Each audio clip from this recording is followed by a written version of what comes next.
Welcome back. It is Valentine's Day as of this recording.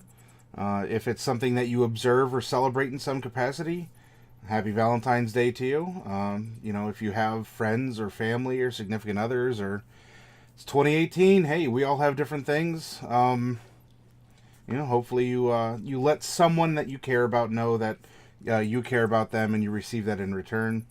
And I want to extend that to you all and tell you that I care about you as members of our community that we're building here online.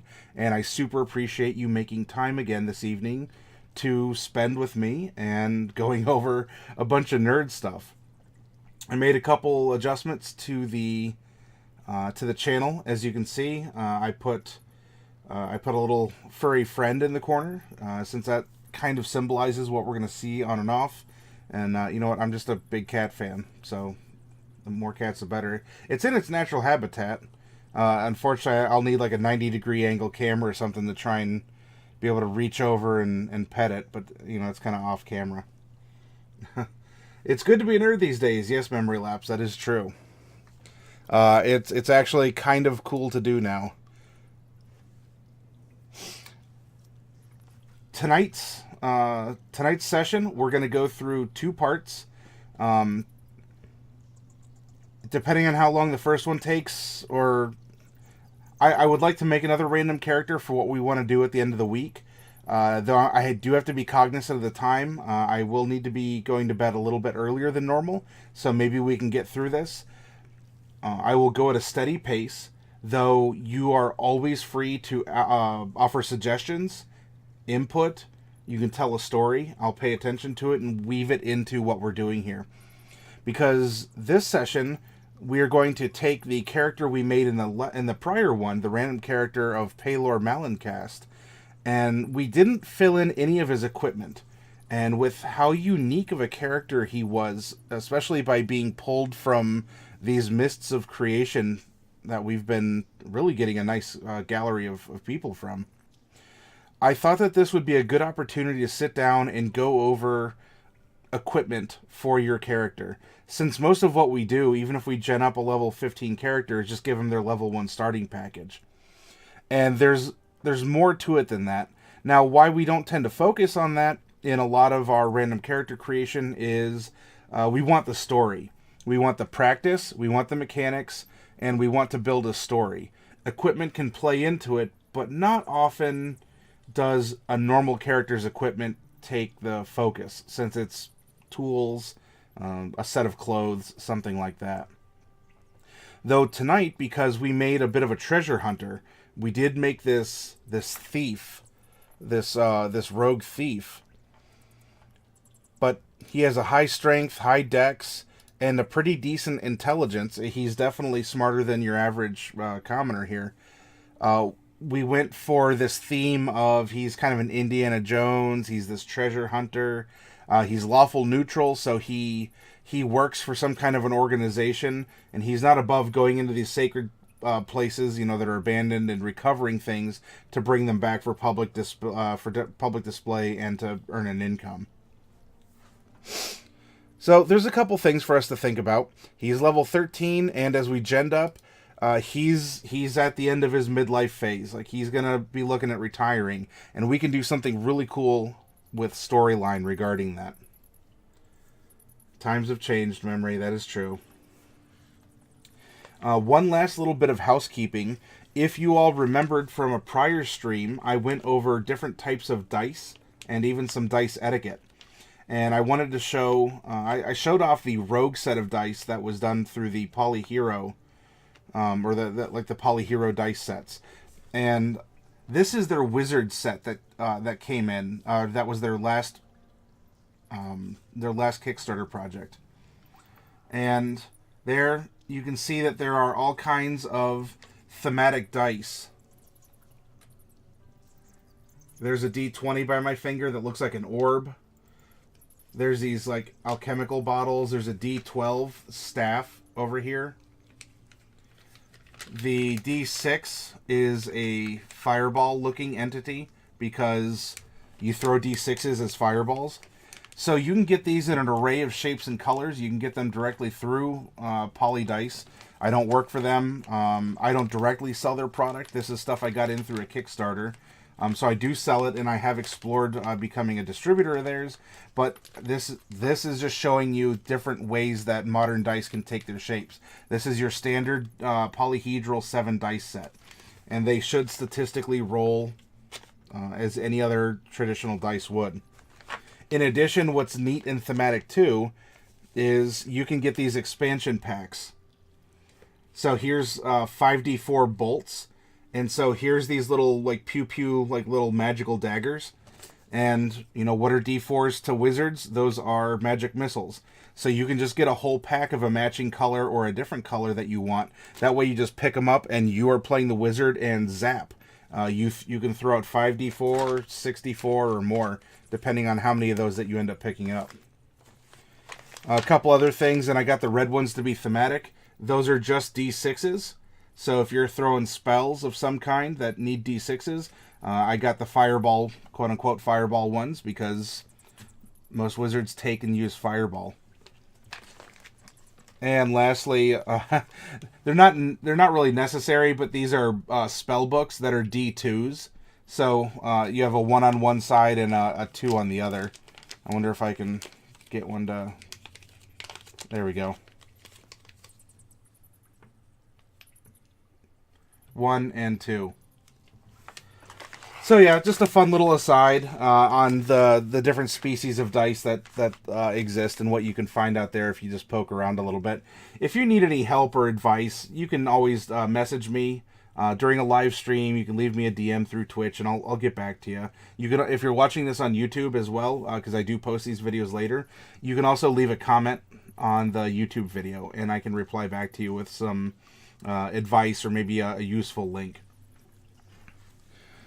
Alright. Here we have Paylor Malincast. As promised, I did go in and I gave him a user pick. And I spent some time browsing.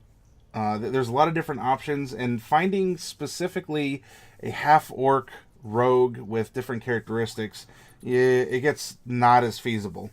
And online image searches are even... Oh my gosh, pardon me. Again, it's that whole I have to breathe, right? You know, just breathe in and out here. If you want to even find a specific mini for what you're looking for, I could recommend a few places to try, but sometimes you just have to accept what's there. And I found this really compelling image. We have a casual, a contemplative half-orc, kind of roguish looking.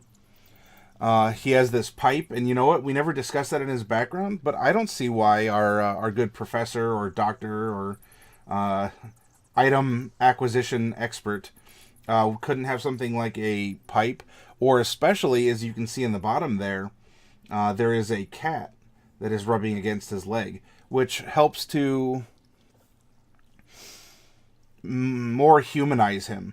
And as he is a half-orc that is preferring his human half, his human nature, it felt really appropriate to have him have these orcish features, but otherwise, you know, if you kind of like block out the ear or kind of like pinch out the nose a little bit, something along those lines, he might look more human, and especially if the skin tone is a little less green.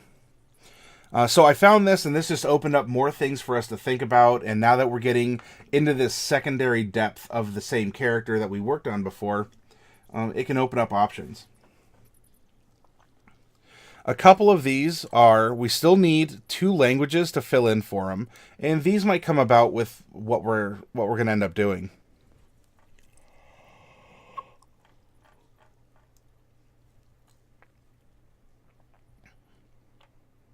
Quick summary. I'm going to let you all read over this real quick. Remember, we don't have things like armor class filled in. And by the way, Alchemist will come into play here in just a little bit. We don't have things like armor class filled in yet because we don't know what kind of armor he's going to have. Maybe he found some armor on an adventure. And if I just threw on, like, I don't know, leather. Although, why would he wear leather? Because we gave him medium armor expertise. Then it just doesn't seem to be doing him justice. Or we've wasted our time a little bit.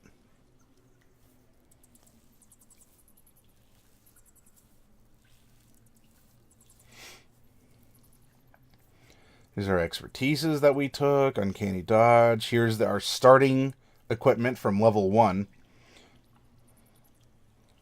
This is something that we can also try and fill out, that he was left some sort of an unsolved mystery by a colleague or cohort or professor or something that he's pursuing. And this can come into play on the second page, because we're actually going to get to use the second page quite a lot in this video, which is something we don't normally do. And then especially the third page, well, we rolled a non-magical rogue. So, what's the third page?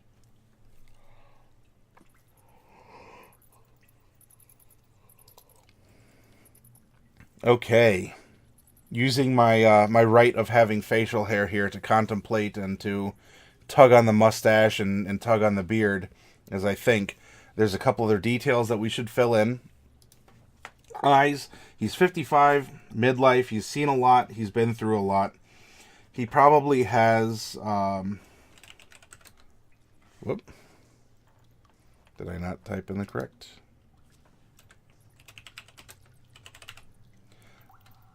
tired eyes, and if he's going for this human approach, I don't know in your world if orcs have different color eye options than humans, but in this case maybe we should give him a traditional human. Oh goodness, stop it.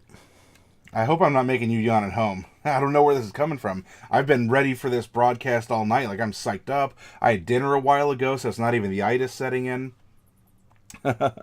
Anyway, tired eyes, and something that is more of a human color, maybe something like an ice blue, like a baby blue, because the eyes are the window to the soul, right? And we want to emphasize his eyes as he's looking things and scanning things.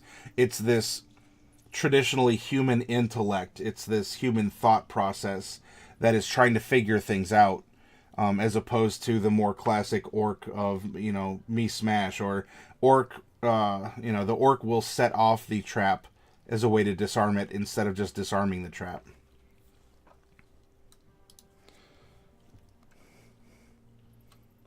Skin, we should go for something like a coppery green.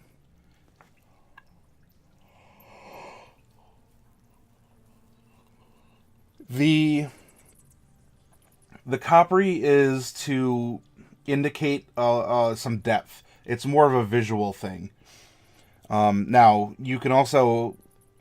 I guess this is a quick side note for how I run goblins and orcs and others that are similar, is that the reason that they are green of skin is because they actually have copper in their blood instead of iron. Iron gives us our red blood, and our red blood then goes on to tint us in these shades of pinks and reds and browns and rusts and things along those lines, because the iron in our blood is what carries our oxygen and allows us to function. So I thought, okay, well, besides just looking different, what would cause someone to have naturally green skin without even getting into pigments or tattoos? And well, copper oxidizes green in this kind of verdigris. And I figured, okay, well maybe that's what separates them.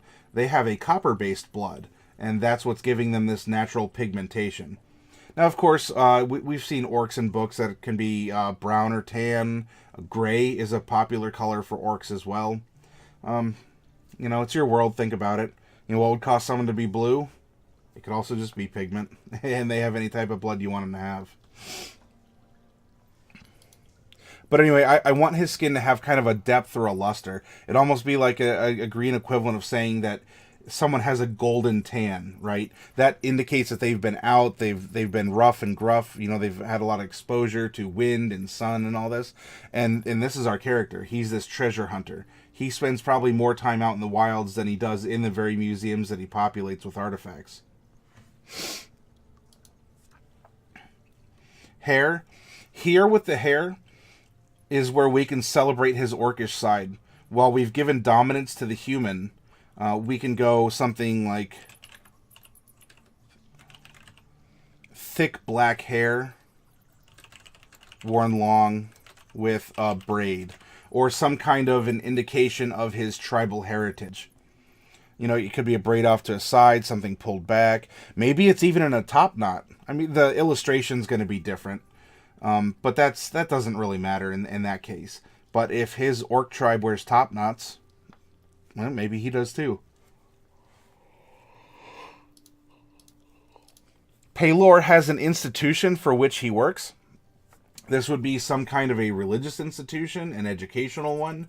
It could be a museum, a reliquary. He could work for the king or president or some other governmental agency as well in acquiring these artifacts of the lands. And I think that we should, in order to help equip him, I guess all this is building for equipment. In order to equip him, we need to establish what he's doing, for whom he's doing these acts.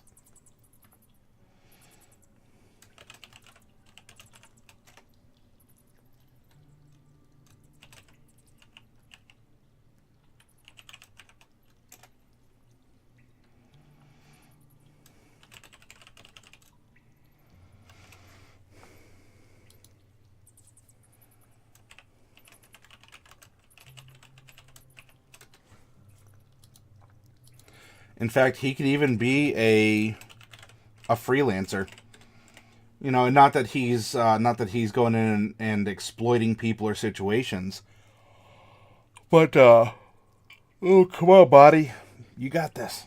Sorry again. I don't know where all these are coming from. I have this energy, eye contact, excitement. This is such a cool character too.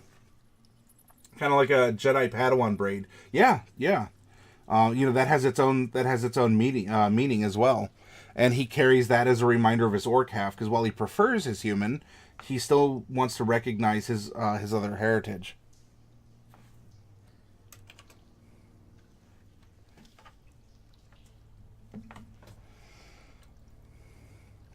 All right, so these are things to think about. We filled in some other details.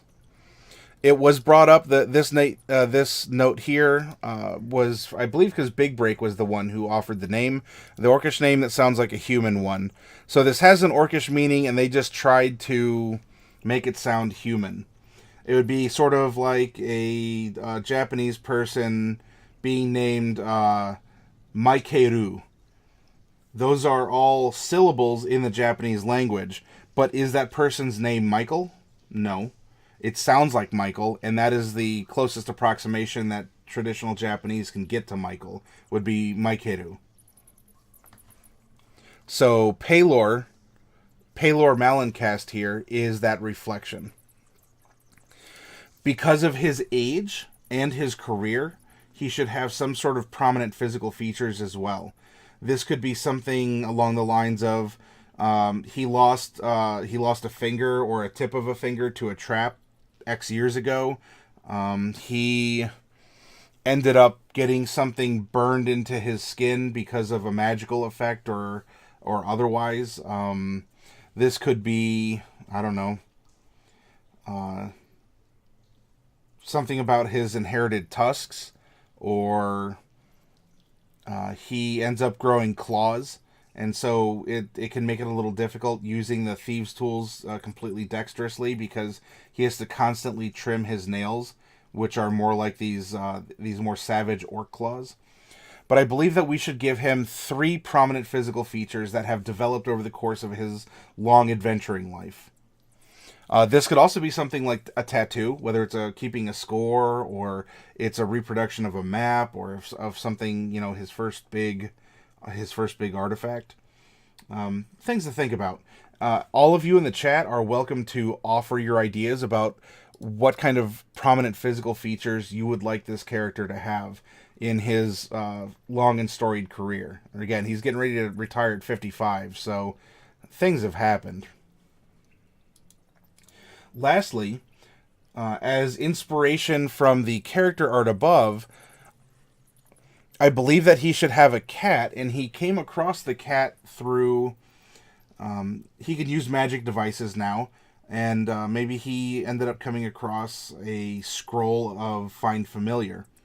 Though, maybe this actually even happened before he could use the scroll completely effectively. Something happened, and he has a cat. It looks like a cat, though it has some sort of different property aside from just being awakened. And there's rules for familiars. I'm not going to get too much into the weeds for that, because if we're building a magic user, specifically, we can talk about familiars. Though I'm just looking for something, what is his cat companion's name, and what would be a quirk about this cat? Physical, does it actually kind of sprout wings and, kind of fly around when no one's looking? Just, let's flesh out the familiar a little bit. Come on, oh goodness. Sorry, everyone. This seems really unprofessional of me, and I don't know why these things just keep coming. Hey, Steel, welcome. Yeah, it's been a while since you've hopped in chat. You're always welcome to lurk. I try and run this where you don't have to see what's going on. You can always just sit back and listen if you're working on something else. Thank you, though, for taking the time to come on tonight and to go out of your way and say hi. We're filling out a character that we mostly finished last night, but I wanted to make the focus of the first session of tonight would be equipping and getting up to speed. So, a couple homework assignments for you all in chat to think about for this Half-Orc Rogue. He's about ready to retire. He wants that one last big hit. And now we need to actually get him some kind of stuff to use beyond the level 1 starting package. Now, what you see here is a breakdown from both the PHB and Xanathar's Guide to Everything. And in fact, I can take one sidestep and come over here to where I got these numbers. The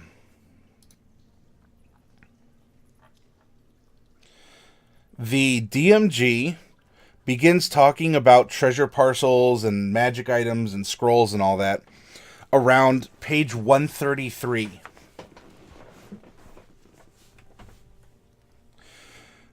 Though it doesn't give a specific tier of expectation of, unlike 4th edition, because 4th edition you needed magic items. They were built into the progression. In 5th, they explicitly talk about the system was built without magic items in mind. If a character can solo a certain CR level creature, the math was built around no magic items being used. So if you do give out magic items, that is tilting the favor. In on behalf of the player characters. And as a DM, that's something you'll want to balance. But anyway, over here at this is a useful site, EN World. There's an article where someone went through and they said, okay, if we take the general expectation with average results and considering lifestyle expenses are taken care of by these other things, this is what you could expect a player of a certain level to have accumulated over the course of her or his career. In this case, for a level 13 character, it is 60,700 gold pieces. So this is going to give us a budget of sorts in which we can work to equip our hero with things more than just a starting dagger and some leather armor.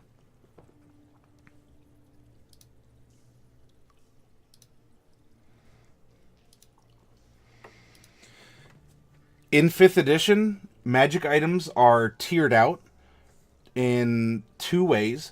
First, by item level, your character level to effectively use. As a DM, it's your world. Items can be used at any level if you want, or you can make a stricter tier if you wish. We have common, uncommon, rare, very rare, and legacy items. The prices for these items are given in bands.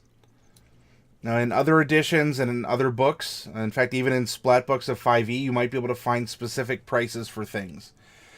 They leave that within a band because magic items, again, are fanciful and flavorful. One village might sell healing potions for the bare minimum of 50, and another might charge 75, 78, if you want to, kind of be a little weird about that too. And it's giving you this speed bump that your heroes have to hit and overcome in order to access something of this relative power level. Everything is in kind of a fuzzy, like touchy-feely, like you just have to sort of like feel it out and play with it and mold things around a little bit as a DM if you're handing out treasure. Xanathar's gives a different way. If you want to randomly generate the prices of items, this is taken out of Xanathar's Guide to Everything. And against our budget, I think something that we can do, what would have set this character off on the path of being an adventurer, specifically going in the rogue slash thief direction. A good way to start that out is through, if he wants to acquire things, that would be a trinket. A trinket's not necessarily worth much, if anything, but it has a little bit of a mysterious or power to it. And this is very good at opening minds and getting players and DMs to think alike. Could this be a MacGuffin for a character later, or is this just a cool thing to have around? You can invent your own as well. So coming over here, what I want to do is bring out the old percentile, and we're going to roll it and find out the trinket that he acquired to begin his career as a level 1 rogue. 59. Next page. A rabbit's foot. So this is going to be like Scrooge McDuck's first dime. If you're familiar, it's his lucky dime. It's the very first one that he made, and now that he's a super 11 billionaire from it, he still keeps it treasured and valued because that was his first dime that he made.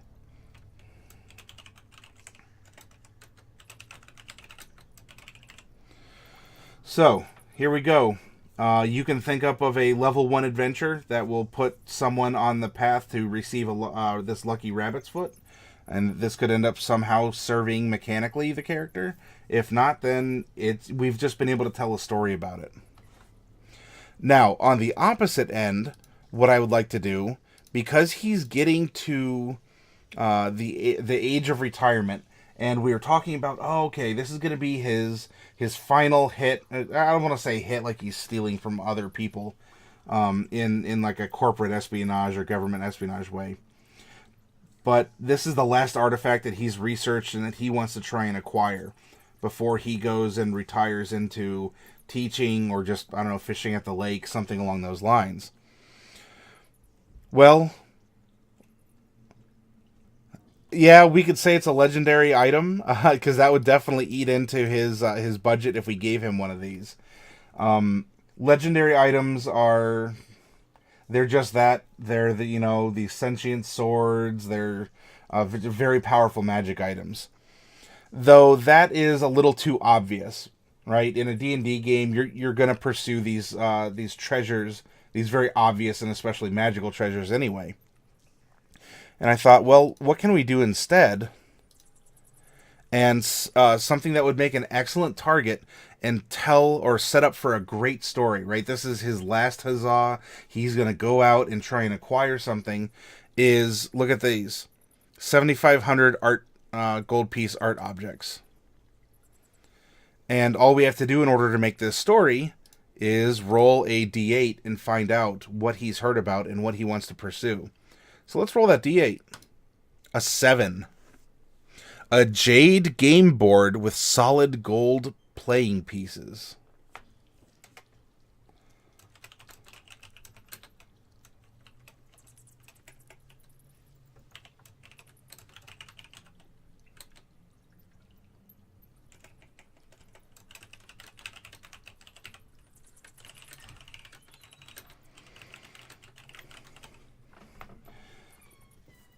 Maybe the government has requested of his expertise to find an object. Yeah, that's true too. Someone in a dusty department somewhere found documentation, or it could even be someone from the jail heard a confession of a criminal who swore that they heard from someone else or that they saw something, etc., and so forth. It snowballs and it eventually reaches him as the local expert on these things. Maybe it's an ancient relic game or game board. Yes, that's what I'm thinking. I mean, that's a very expensive board game, right? That's 7,500 gold pieces. So this is what his last adventure would be. This is kind of a DM aside. And if you want to write a campaign, if you want to write a novel about a character like this, here you have your starting point and your end point. And now you can use the waypoint method in order to connect them through a series of events. And in the end, is he going to get it? Is he not? Could it actually lead to one more adventure? Who knows? But now we've fleshed out his character. We've given him some goals, and we've ramped up our brains for really getting into this character.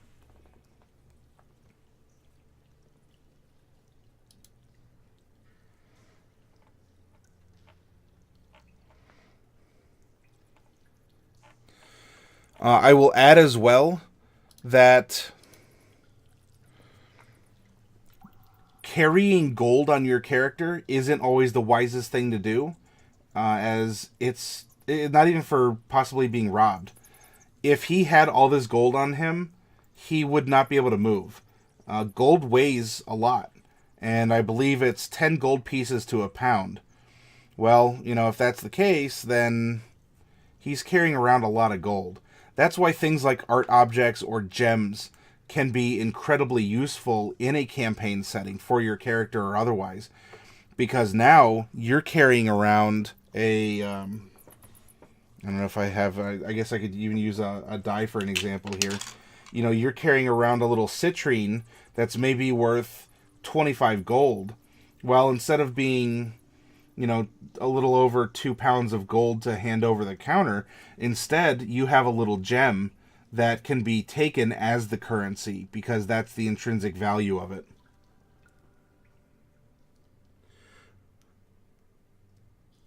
Rydell says, given the belongs in a museum stuff, it might be for a game that has died out, but that ancient people played regularly. Yeah, it could give insight into that.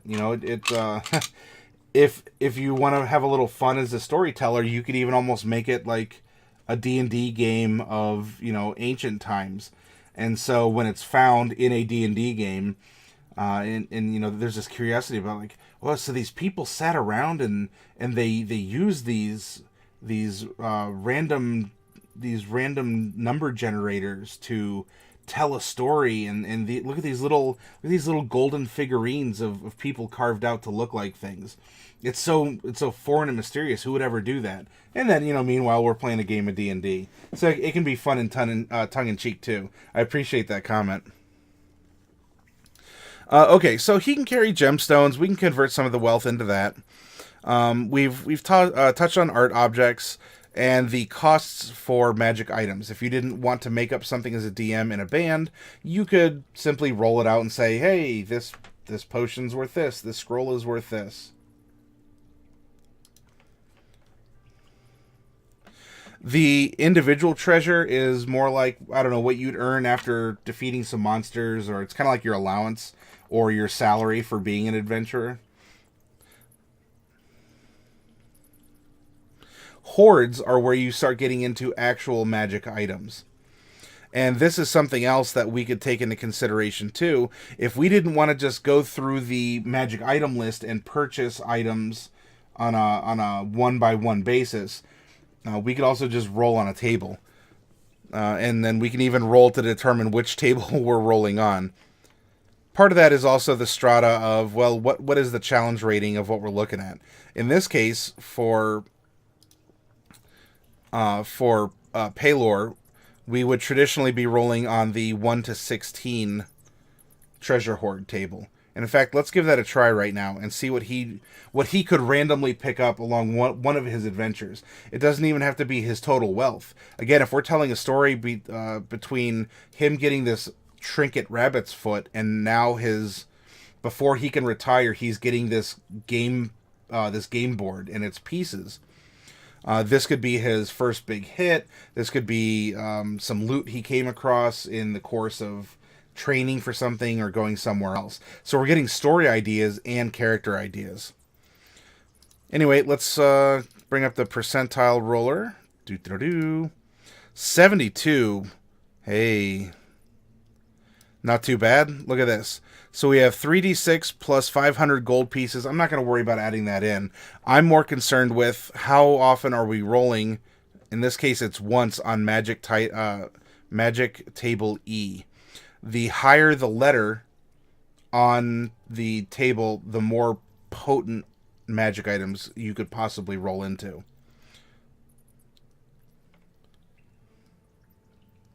So here we go. Magic item. So we'll say, I don't know, this is like his first haul. Maybe this is a freebie, something along those lines. We're going to roll a percentile because he gets to roll once on it.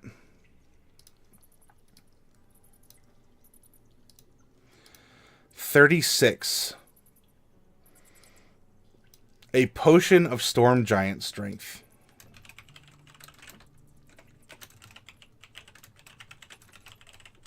Without looking at the description, I think that allows you to break the 20 cap and puts you at 22 or 24, something along those lines. So you would drink that in a pinch. If we're talking Indiana Jones and the boulders falling down at you, you could chug that potion and turn around and, I don't know, be like Chris Redfield and just sort of uppercut the boulder out of the way. Or you could try and, stop it with the power. And he's already a powerful person who knows how to use his muscles. So you could have some fun with that. All right, Nikki D, welcome. We're doing some shopping for a character we generated last night and discussing magic items and distribution and costs and things along those lines. Okay, so we gave him a freebie. This is something he carries on him. It's it's that red emergency button. If something happens, drink this potion. You become really strong for a while, and hopefully everything stops spinning by the time that you shrink back down to size. It kind of that in the context of orcs kind of makes me think of the sound effect for Bloodlust from Warcraft 3, where they go something like that. Storm Giant potions are legendary tier, I believe.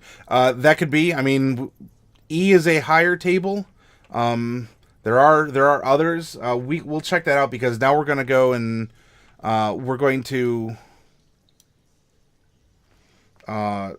buy some items and then roll up what it'll cost to take it out of his budget here.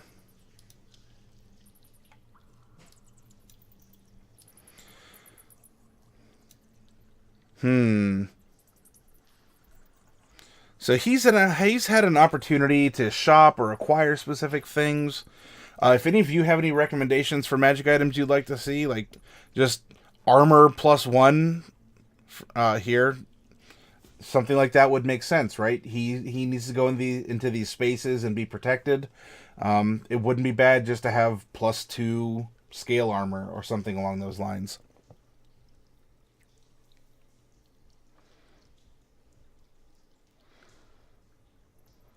+1 starts at rare. Very rare goes up from there.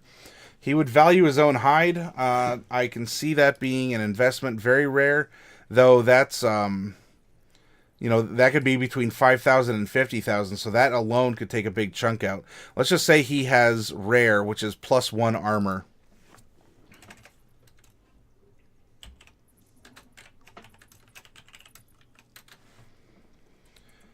And we'll do this through the random number generator here of 2d10 times 1,000.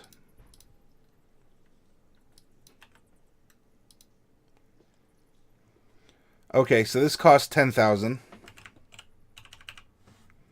Boom. So now he's at 5,700. 50,700.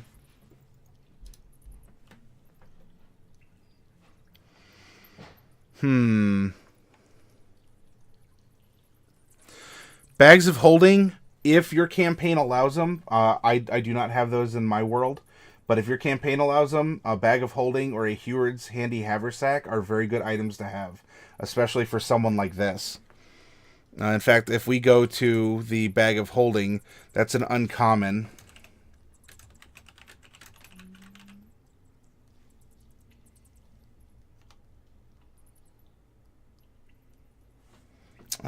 What do we have? Uncommon is 1d6 times 100. 300.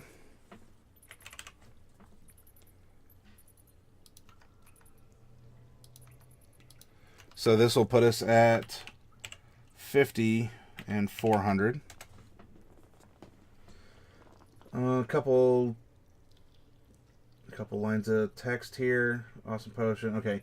I'm a noob to D&D, so I get no input on items. That's fine, Nikki. If you see the name of something that sounds cool to you, bring it up, and we'll investigate it further. I'm just trying to bounce around and hit on a couple things that seem to be kind of bread and butter magic items, but there's no sense in not letting them have a cool, unique thing or a little bit of a flair. Oh, Steel Dust, cool. I'm glad that your books will be coming in. You know, crack into them. There may be a lot of stuff in them. Don't let that overwhelm you. Take things one step at a time and realize that at any given point in time, this is a storytelling game and that you, as the DM, or even to an extent as a player, are the one that are in charge. They are still your rules. You're just acting within guidelines that are suggested to you.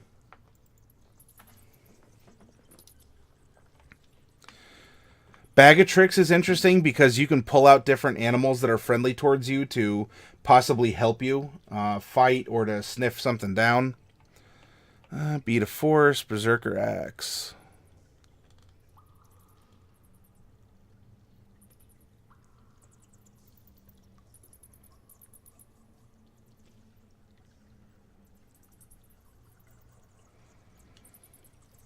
Let's do something maybe a little bit more.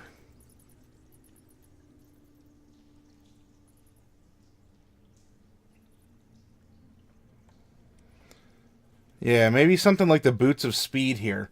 Because we want our rogue to be stealthy. They already get bonuses to be more, or not just stealthy, but speedy in order to run away and help survive. So let's do Boots of Speed. And this is a rare item. With it being rare, this is 2d10 times 1,000.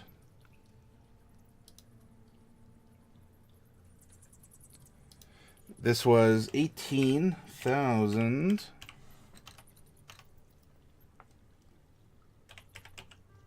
As you can see, even vast sums of money can go quickly. Broom of Flying, Bowl of Commanding Water Elementals. There's a ton of cool stuff in this book here. Carpet of Flying, Cape of the Mountebank is cool. It gives you a very limited teleportation, and it adds a dramatic puff of smoke whenever you appear. Chimes. Chime of Opening could be good. This hollow metal tube measures about 1 foot long and weighs 1 pound. You can strike it as an action, pointing it at an object within 120 feet of you that can be opened, such as a door, lid, or lock. The chime issues a clear tone, and one lock or latch on the object opens unless the sound can't reach the object. If no locks or latches remain, the object itself opens. The chime can be used 10 times. After the 10th time, it cracks and becomes useless. That's some awesome advice. I saw on sale on Amazon, so I picked up Xanathar's Guide as well. You will find that Xanathar's Guide has redundant information in it to the PHB and DMG, though it is presented differently. For example, in the PHB, this is what you're getting for the gold piece cost of items of this tier. In Xanathar's, this is what it's giving you instead. So Xanathar's is providing you options about thinking about things in a different fashion. Chime of Opening is rare. He's really good with his tools. I don't know. We have 2 rares and an uncommon. Maybe we should try going for something that's more in a very rare setting. There is that Cloak of Invisibility. That is legendary even. Oh, maybe that's a little too rich here. Let's do, let's just try for a very rare and see how that hurts our wallet.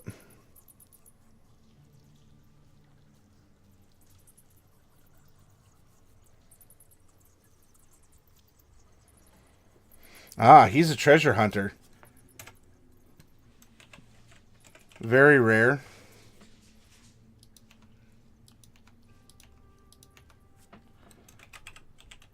A crystal ball. We're going to do this at the very rare state. This is going to be 1d4 plus 1 times 10,000. This could possibly break us, so maybe we can't end up getting this. We're going to trust ourselves to the rolls. 1. All right, so this is going to be 20,000.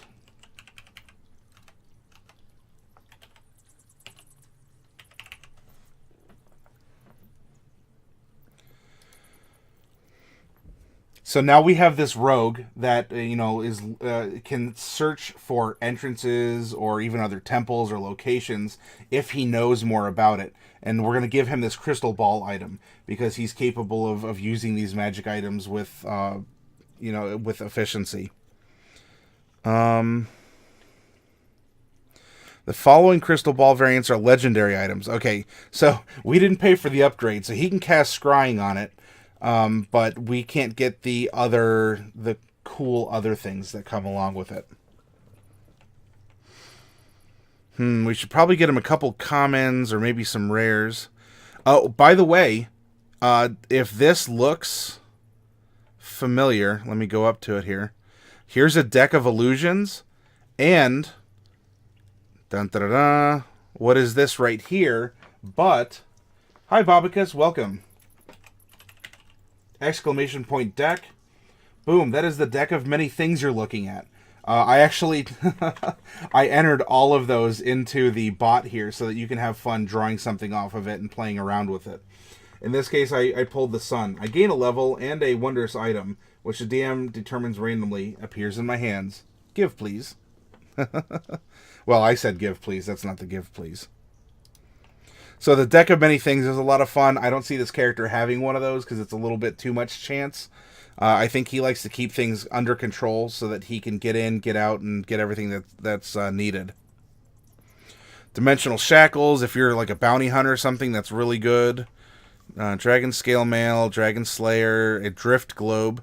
Something to keep in mind is because he's a half-orc, he does not need light. He can use light to help see better, but he has dark vision. So things that produce light would only possibly make it harder for him to sneak around and do what he needs to do.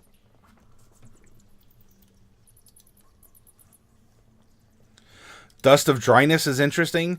Small packet contains 1d6 plus 4 pinches of dust. You can use an action to sprinkle a pinch of it over water.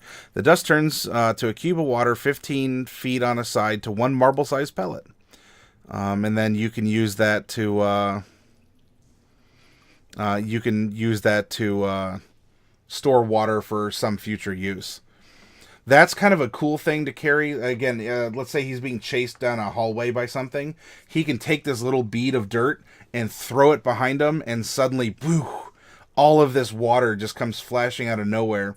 And, maybe he's ready for it, but whoever's chasing him or whatever's chasing him isn't. Or if he needs to fill in a pit with water in order to maybe swim across it so he doesn't get hit with the spikes, he can do that as well. Yep. Memory, you have a lot there, so I won't read that on camera because I want to keep it moving, but that is good advice. You do not need to know everything. You can always go back to the books. After running D&D for so long, I still keep my books handy.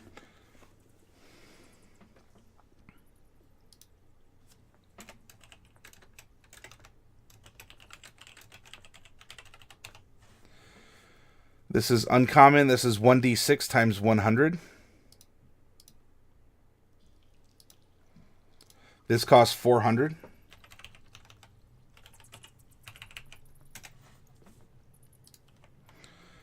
Let's see. Elemental gems. In a 3D chain. Cool stuff. Ivory figures. There's an ebony fly, or it can be a giant fly. A folding boat. This is really cool. You know, you need a boat. It's in a box, ready to go. You have a canoe. Frostbrand. We get these named weapons. Flame Tongue. Gauntlets of Ogre Power. Gem of Brightness. Gem of Seeing. You have True Sight out to 120 feet. That is a rare. Could we afford a rare? It's getting pretty close. I don't know about that.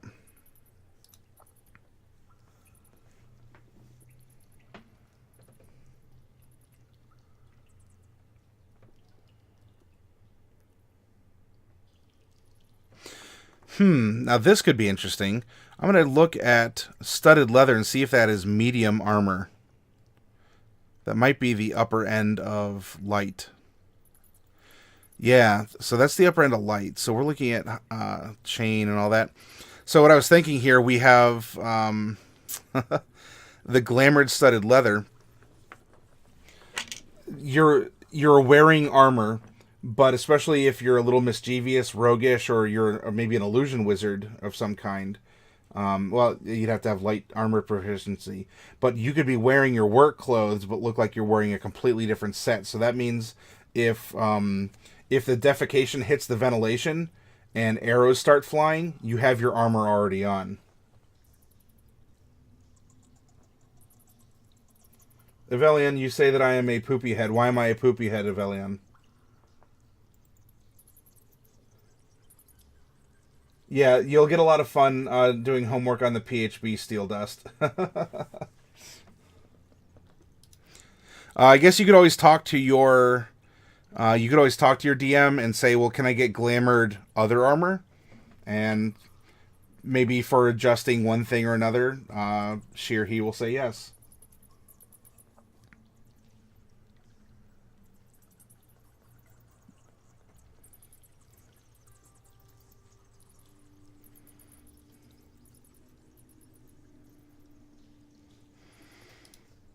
Now, here's something very interesting, too. This is only uncommon. Gloves of Thievery. This was 1d6 times 100. 1. He got these for a steal.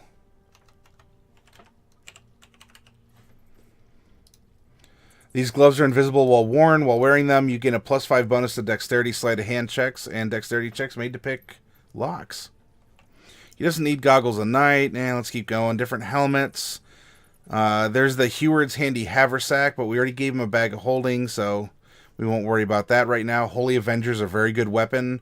Horn of Blasting. What else?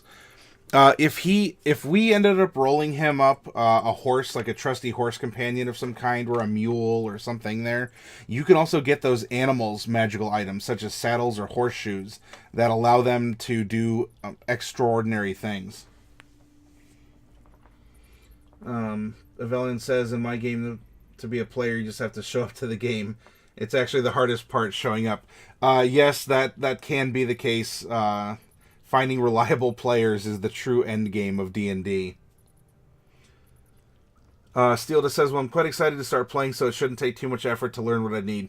Not at all. And, keep coming in here, Steel Dust, as you can. You can ask questions or say, oh, I hit a roadblock creatively or logistically, something along these lines. And if I can't help you, there's people in this community already, despite this being, a young channel. There's people in here who are already dispensing sage advice from, months, years, decades of role-playing themselves.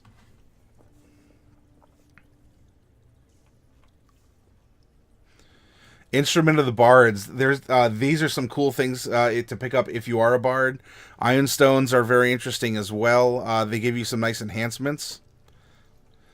Oh, the Iron Flask. Yeah, that's legendary. That's going to be a little bit out of our... our price point here. Here we go. Beyond Healing Potions. Here's another uncommon. This is a solid one. Cotum's Ointment.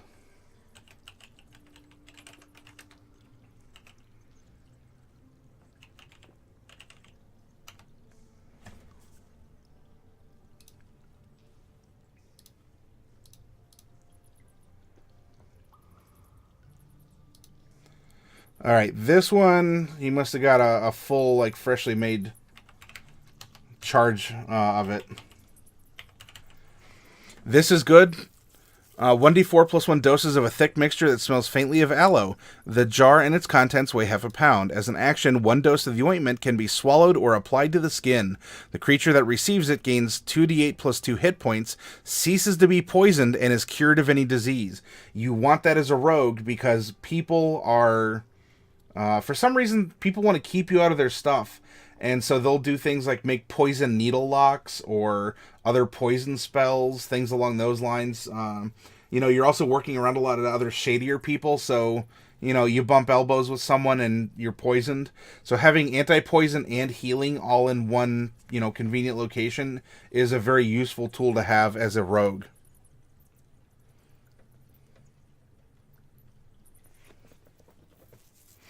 Lantern of Revealing could be good. Luck Blade, okay. That's legendary, though.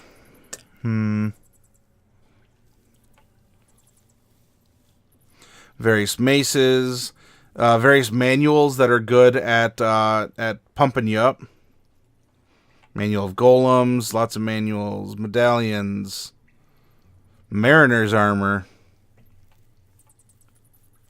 Necklace of Fireballs is fun. It's exactly what it sounds like. 9 Lives Stealer. Necklace of Prayer Beads. That's very good for clerics.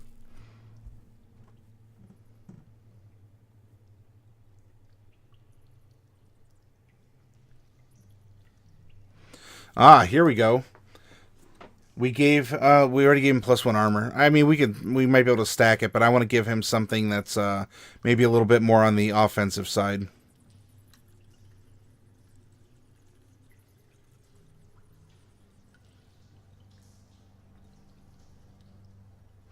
Ooh, the Nolzur's Marvelous Pigments could be cool too.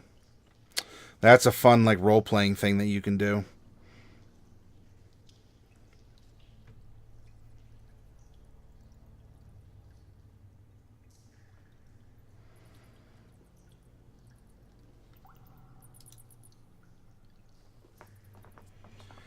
When are we doing adventure writing streams? I'm going to be doing one at the end of this week. We're going through and creating characters and fine-tuning them. And I think the pattern that I want to maintain for the channel is for the first several days, we'll be making some characters and maybe talking about some other things, Ivalon. And then the last show of the week on a Saturday evening is going to be... that's going to be a writing stream where we're going to talk as DMs or players about getting a party together or putting some kind of a something together in a creative writing fashion. Okay, well, anyway, you get the point here. I do want to keep things moving along. There's a lot of magic items in the DMG. You can go and purchase them, presumably, or in this case, we're saying that he's maybe found these along the way and has kept them. And I wanted to spend at least a little bit of time coming back here to just the plain old mundane player's handbook items that you might also want to take. Because there's a lot in here too. Food, drink, and lodging. These are incidentals that we might not often think about. Tack, harness, drawn vehicles, mounts. You want to buy a camel? You can buy a camel. 50 gold pieces. Bada boom. Trade goods. This is some conversions to the standard currencies. For most, if not all of the items, you will find them on a matrix, and then there will be a description of them somewhere a little bit later in alphabetical order. All right, adventuring gear.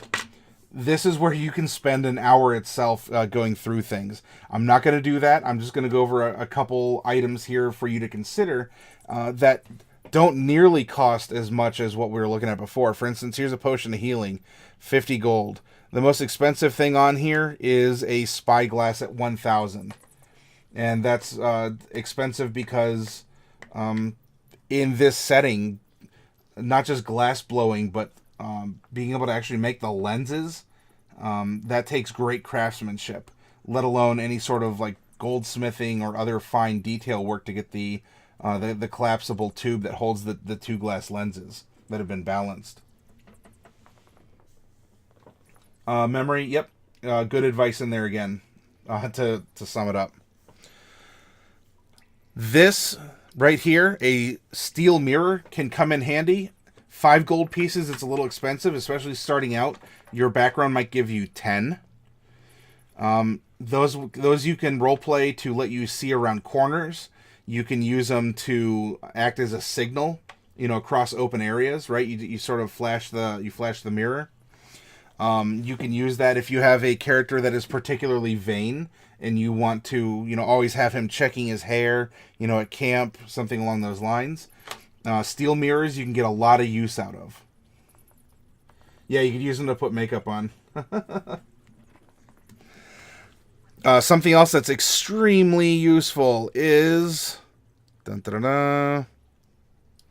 chalk. 1 copper piece for a piece of chalk. The things you can do with chalk are wonderful. You can leave marks on trees, in dungeons. You can write things out and then wipe them away later, or you can count on the rain to do it. Non-permanent messages. In a pinch, because chalk is a base, right? Calcium carbonate. If you encounter an acid of some kind, you might be able to convince your DM that if you have enough chalk, you could break it up and neutralize the acid. Whether you're swallowing it or you're fighting something and you throw some chalk into it. Maybe it'll weaken it a little bit. Think about not just what the thing is or its cost, but what it does. And in this case, we went down to what it's even made from. We're using some chemistry in here. What can you do with chalk on that sort of a level? A lot of standard stuff: backpack, bedroll, basket, etc. Blanket, block and tackle. Ball bearings, so you get a bag of 1,000. Those are kind of cousins to Caltrops. Caltrops are little evil... tell you what. These little guys right here, these are Caltrops, effectively. You drop this on the floor, and the only way you're finding it is with your foot. So Caltrops are little spikes that you can lay behind you that can injure and or slow people who are chasing after you. And ball bearings, if you get a bag of 1,000 of those, have any of you seen Home Alone? You can do some interesting stuff there. And not just, in a chase sequence. Can you set up a situation where maybe you need to move something that's large and you set some kind of a platform on the ball bearings and then the object on the platform, and then you can roll it along for a little while? You can probably use the ball bearings in a sling as ammunition too. There's some thematic stuff, various kits. You can read about what the contents of the kits are. Those tend to be more economical to purchase things that way. Focuses, fishing tackle, flask or tankard, grappling hook. These are incidentals that seem obvious, but when you're at camp and everyone's hungry and you say, oh, I have an ability that will let me get food for everyone. And your DM says, cool, how are you doing that? And you say, oh, I'm going to go catch fish. Well, do you have fishing gear on you? Maybe you could use your hands, or you could turn into a bear. That could work. But do you have these other things? Because that can also add flavor to your character in, fun, marginal, or incidental ways. I'm quite interested in DMing, so that recommendation is very nice. I do have a group of buddies that are adopting me into a new group, though, so I might have to jump in. Yep. Hammers, sledgehammers, healer kits. What else do we have here?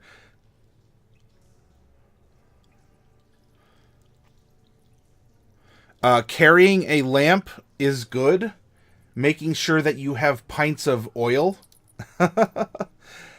Which is right around here. It's, here we go, oil flask. Make sure you have pints of oil for it. Not only so you can produce light by your lanterns, but the pints of oil themselves you can narrate and use in different ways on your adventure. Whether it's for something mundane, or again, you're being chased down a hallway, you're leaving a trail of lantern oil behind, and someone like throws a match or like a whatever little firebolt down in there, and you've bought yourself some time.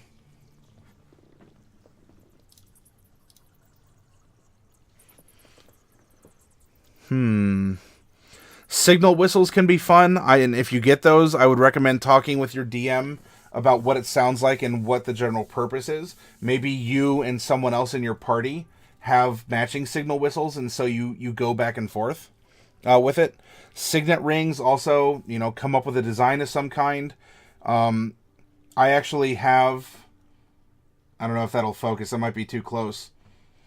This is my family crest, is a signet ring, and so it is, it's printed in reverse so that when I use my red wax kit, it is the actual family crest and motto that is impressed upon it. And so you'll want to come up with whatever the signet ring means for you. Aside from that, a lot of things can seem pretty obvious, but if you go and you take that next step and say, well, I can use it in this one case, how else can I use it, such as chalk neutralizing acids, you'll get a lot of fun and success out of it. Okay. We didn't fill all this in. I will fill this in, and again, when all these characters are made available to you, you'll see some general things that I took. But we did go over prices for magic items, ways to think about acquiring them, using them, how would you go about this, and we even went over some other things to think about for this character. But I do need to take a break, maybe 5 minutes or so, and then we'll come back and try and get one other random character generated for the evening before we wrap things up. So hang tight, get a drink, use the restroom, pet your cat or dog, and we'll be right back.